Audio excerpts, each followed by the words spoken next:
Welcome back to the workshop. Today, I'm going to be making Nokvroz's sword from Elder Scrolls Online. It is a massive multiplayer online role-playing game, and they are sponsoring this episode. There's 18 million players worldwide. It's set in the continent of Tamriel. If you're unfamiliar to the game, think elves, orcs, and all sorts of other magical beasts. Well, Blackwood, the biggest installment of a year-long chapter called Gates of Oblivion, will be launching for all players. With the game set to hit Xbox Series X and PlayStation 5 as a free upgrade, we're celebrating the launch by creating a stunning weapon from the new chapter, because with this new chapter comes a host of new content, including new cool weapons. And so let's jump right into the design work of Nokvroz's sword.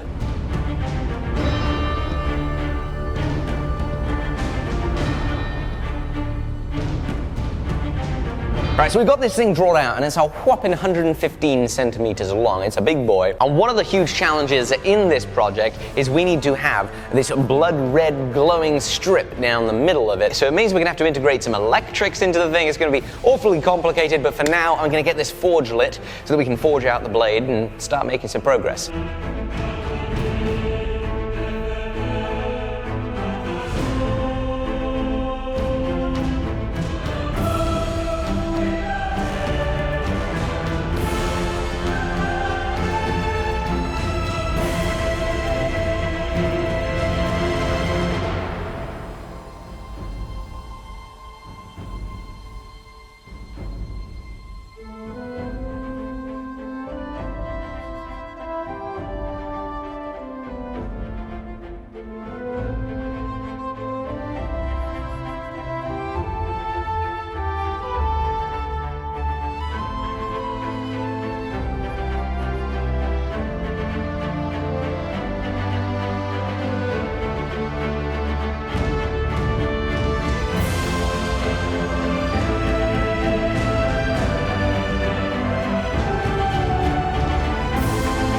We've been putting some time in at the grinder. Let me tell you, this thing is a whopper of a sword, very chunky. And we are pretty close to the actual drawing. We're a little thinner halfway down to the tip, but overall I am very happy with how she's going, but I'm also very daunted about what is to come in the manufacture of this piece. Woohoo! We're gonna light the forge, and I'm gonna try and make up a big, huge rectangle from which we can hopefully carve this monstrous and ornate guard.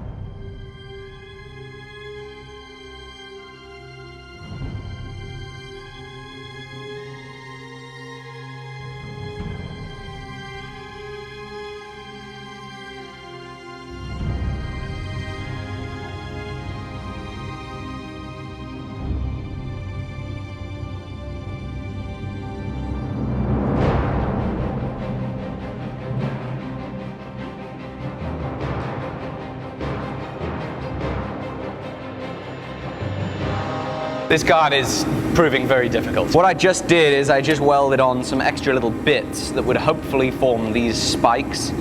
However, as we're looking at this more, I think the proportions are a little bit out of whack. This here is just too thin. The ends of the guard are pulled too far away from the center, and they're not long enough. So what I think I'm gonna do is scrap this one and start again, put some more steel in the fire, and hopefully make a better guard this time around. We're almost back to where we were, and I've also got a printout to hopefully not make more mistakes.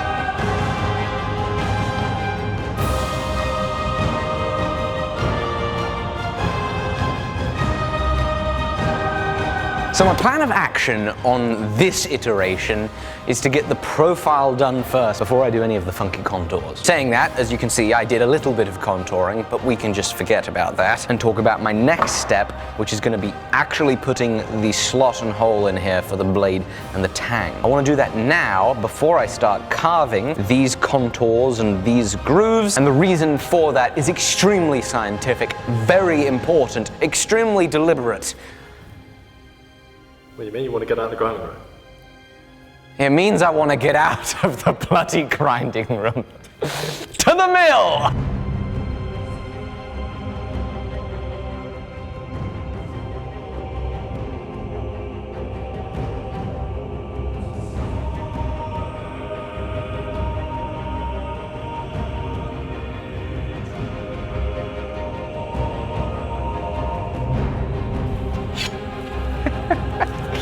Thing is diabolical! Heck yeah! I like the look of that. Question is, where is she sticking?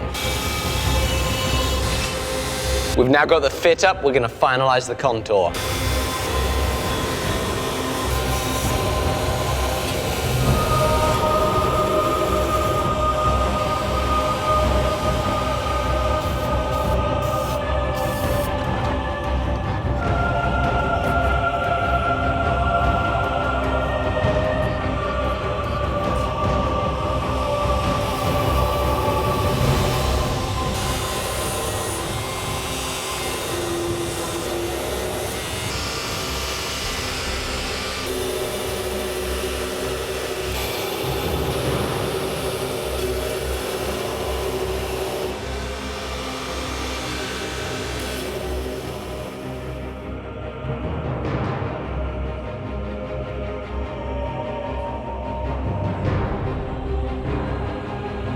I'm now going to work on the piece's surface finish using some heat scaler.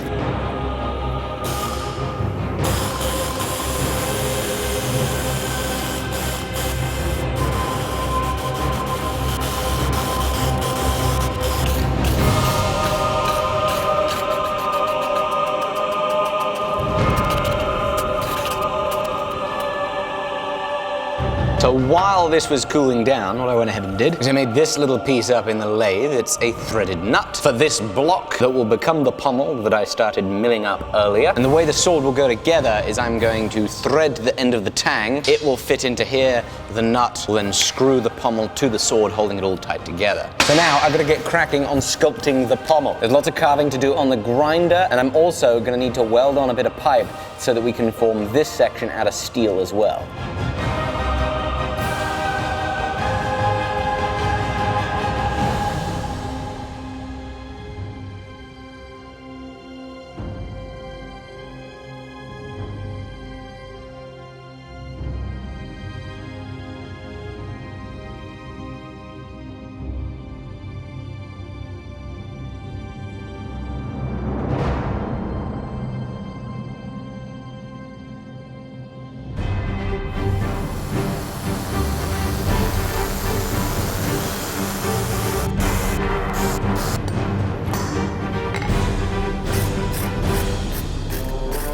It's now onto these bad boys.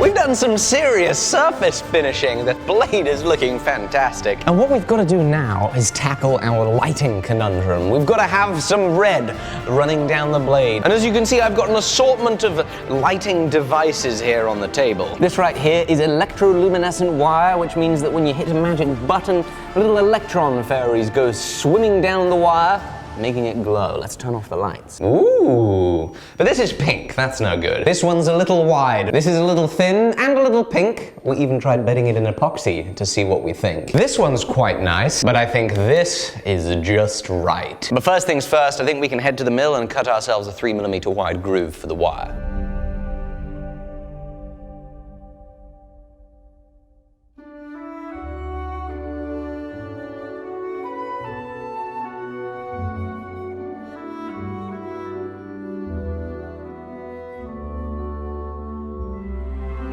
It's groovy. Good, that's all. So the plan will be, I have the EL wire come down from one side, we'll be gluing it in place, slipping it through the other side and folding it back on itself. And then the EL wire will continue to thread through the groove, through the guard, through the handle and out of the pommel where it'll plug into a battery pack, so it's time to head to my father's wood workshop.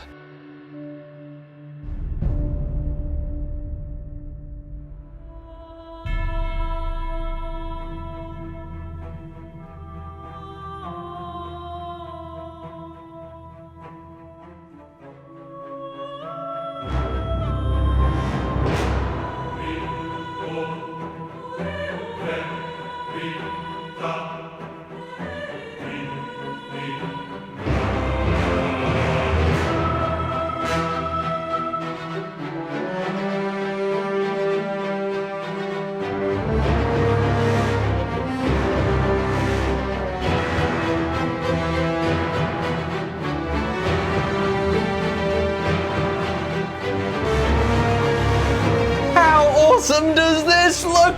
It's a glowing sword, it works! This thing is diabolical, it's so heavy, it's so chunky, and it glows. Big thank you to Elder Scrolls Online for sponsoring this video. If you've enjoyed watching me make this sword, please go enjoy this sword and play with it in-game. Go play through Blackwood, the latest year-long story available now on the Elder Scrolls Online.